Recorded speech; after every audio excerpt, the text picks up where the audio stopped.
channel. Happy Vlogmas. It's still my Vlogmas video, and in this particular video I'm going to be showing you how to make jollof rice. And this is a special request from my friend and classmate Shinekwa. So Shinekwa, I hope that you will like this, and I know you like the rice already because you tasted it in class, and I hope that what I make you'll be able to follow along and do it.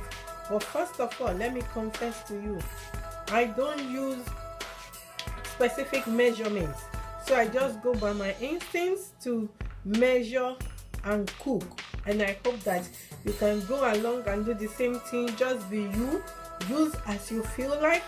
But first of all, the ingredients we're going to be using rice. This is rice, and for this one specifically I'm using the Jasmine rice. You can use any kind of rice, but right now I'm using Jasmine rice, and I would recommend you do Jasmine. If you want to do this, use Jasmine to do this, because the way Jasmine is cooked is different from other kinds of rice. So Jasmine, hopefully I'll be able to do another one sometime with a different kind of rice like parboiled rice, but for this purpose I'm using Jasmine.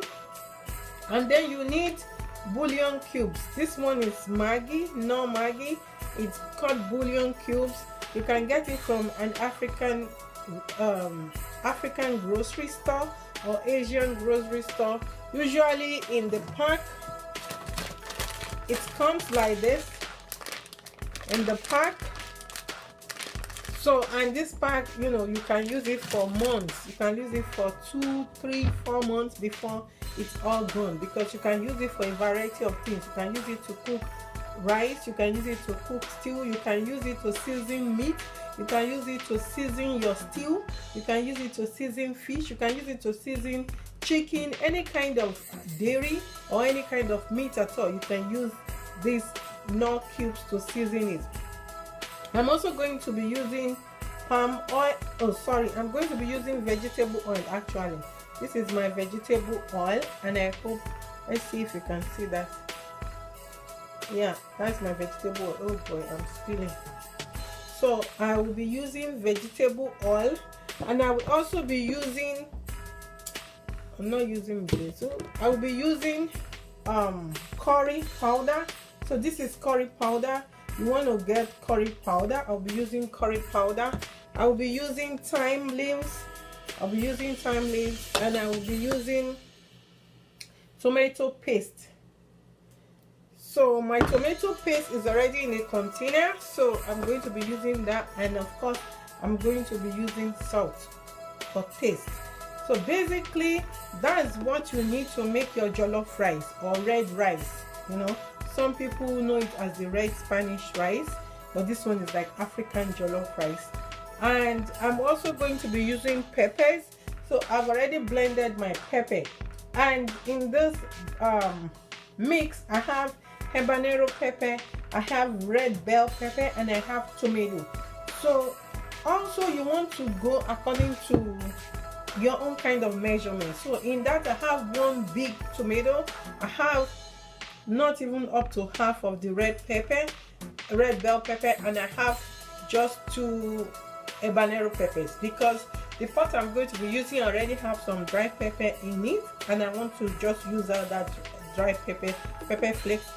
So I don't want it too spicy, otherwise I would have increased the habanero to like 3. So those are your ingredients for making the jollof rice. And this, don't turn on your stove yet. Put everything in the pot before you turn on your stove. So I'm going to be putting the tomato paste,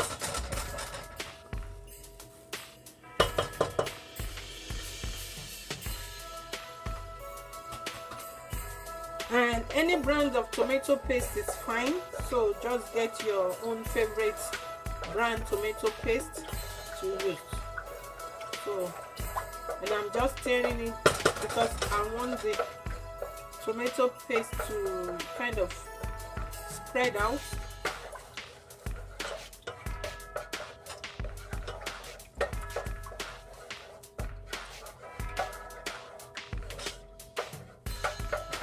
add your Maggi cube. I'm going to be using 2.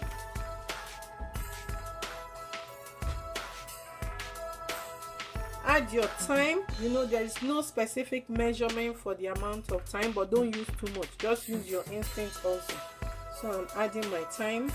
Add curry as you feel like. So right now I'm using a teaspoon, see, and I'm just going to put like 2 of those in. And then I'm going to pour my pepper.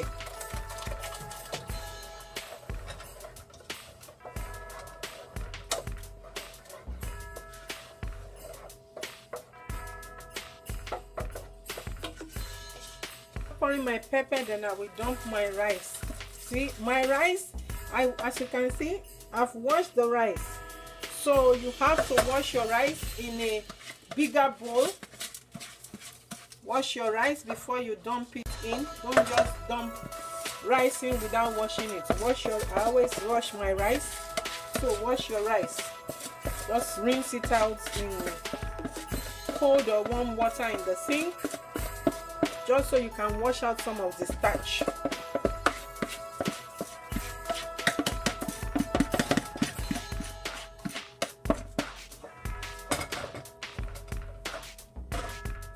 And then also you stir. And as you can see right now, I hope you can see that right now my rice and my sauce, let's call the tomato base the sauce.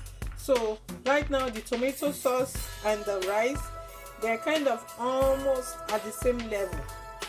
The tomato is not, the liquid is not too much. Basically the liquid is not too much. They're almost at the same level right now. It's not too much. You know, you can add just a little tiny bit of water. You can see the tomato paste and the rice, they are almost at the same level. It's not too much. There's not too much water on top of the rice. You want to make sure of that. You don't want too much water. And then you add your vegetable oil.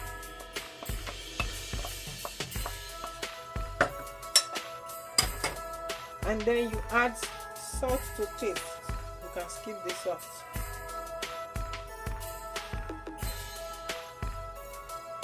So now I have all my ingredients in. The next thing we're going to do is to turn the stove to high.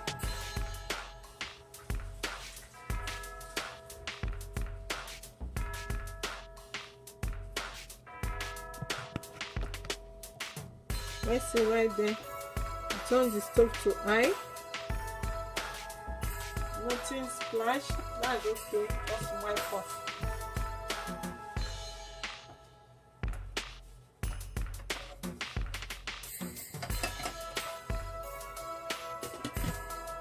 And cover it up. Once you cover it up, you want to set a timer. So usually I use my kitchen timer, and I do, for this one, let's do 7 minutes. So I'm going to leave, I turn the timer on now. Once it starts boiling up, and in 7 minutes, I need to come and turn it to low from high.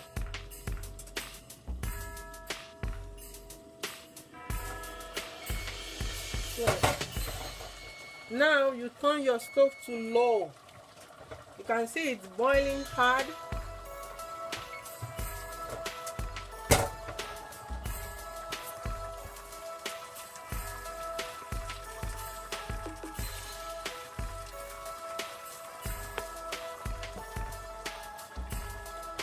And then turn your stove to low.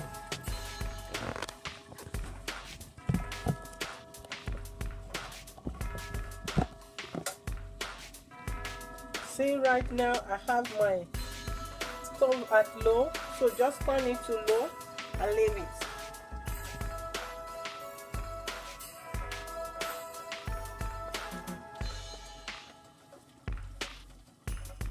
That your stove is on low, you are just going to wait for the rice to keep cooking until the water is completely dry. It's on low and it's going to take its time. You have to, what time is it now? 3:50. So you know, this process can go on for like 30 minutes or more. Just wait. Once it's completely dry, then you are going to stir. But first of all, we want it to be completely dry. So we just leave it now and let it take its course. We'll be right back. So it's been on for about 35 minutes now. So what you need to do now is you need to stir it, and you stir it gently. You might find out that the button is burnt. That is okay. It's part of what happens when you are cooking this kind of rice. Sometimes it burns. In fact, most of the time it burns. So don't be bothered about that. All you need to do is systematically stir it. See the way I'm doing? The reason I'm doing this is so that the sauce can mix well with the rice, and it already smells so good because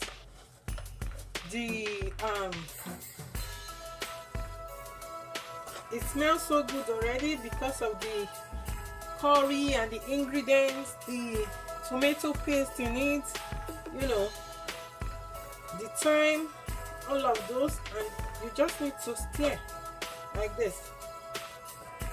See how I'm stirring it? You raise it up and then use the back of the spoon to do that. You systematically raise it up and use the back of the spoon like that. And you will see sometimes as you are doing that, we see some part where there is a lot more tomatoes. By doing this, we spread to other places where there's not a lot of tomatoes. Take a little bit to taste to see if your rice is soft enough. Okay, this one needs a little bit more. If you taste it and you think your rice needs a little bit more, just leave it for another 10 minutes or so and come back and stir again.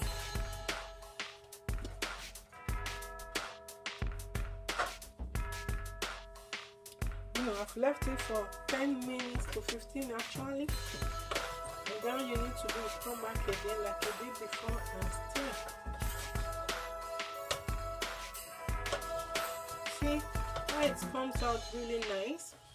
The reason why it comes out really nice like this is because I didn't add too much water when I was creating it from the base. So that's a tip for you.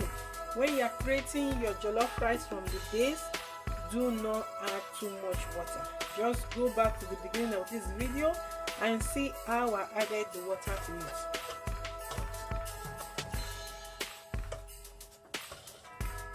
Our jollof rice is ready, and I'm just going to serve. And you can serve it with any meat of your choice. Ready, and you can serve it with any meat of your choice.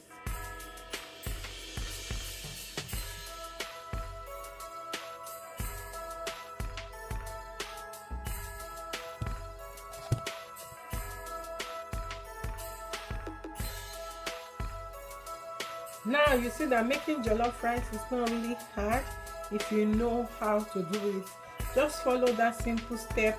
If you make your own jollof rice, please comment below how you made it, what you used, how it turned out. If you can even post a picture, it would be great. So this is my jollof rice and it tastes really, and I tasted it before, so I know it tastes really good. Yeah, and